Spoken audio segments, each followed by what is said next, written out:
বুঝেন একটা বিষয়, আপনার জামাই আপনার কাছে এক করতেছে, বউ আমি বিয়া করবো, বউ আমি বিয়া করবো, মা রাজি হয়ে যাও গা, রাজি হয়ে যাও গা, প্লিজ রাজি হয়ে যাও গা। বউ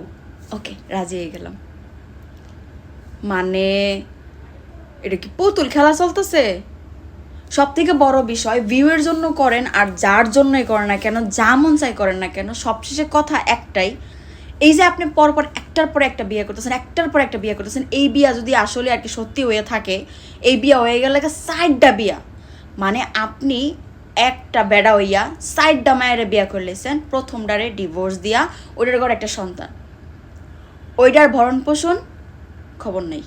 এরপরে করলেন দ্বিতীয় জনরে, ওইটা এখন পর্যন্ত টিক্কা আছে, ওইটার পরে উনি যাইয়া আরেকটারে ধরে নিয়ে বিয়া করাই দিল, ওনার ঘর তো ওইলই পরে যে এটার লগে বিয়া করাই দিল আনলো বাইক, ওইটার ঘরের তো একটা হইলেন, মানে বাচ্চা হয়ে গেলে সব ঠিক, ওকে আপনি কাইন্ড অফ শাশুড়ির মতন যে জামাই এরকম করতেছে, এই ঝামেলা করে এই ঝামেলা করে একটা বাচ্চা হইলা সব ঠিক হয়ে যাবো গা, মানে বিষয়টা আপনার কাছে এরকমই হয়তো বা বাচ্চা হইলেন, এরপরে জমলো না এই জায়গায়, ডিভোর্স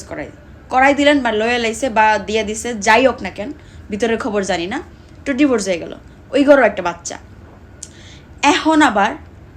মানে তিনজনে ঘরে সিরিয়ালে বাচ্চা, এখন আবার যেই আর কি নতুন এন্ট্রি নিল, কদিন পরে শুনবো এর ঘরেও বাচ্চা,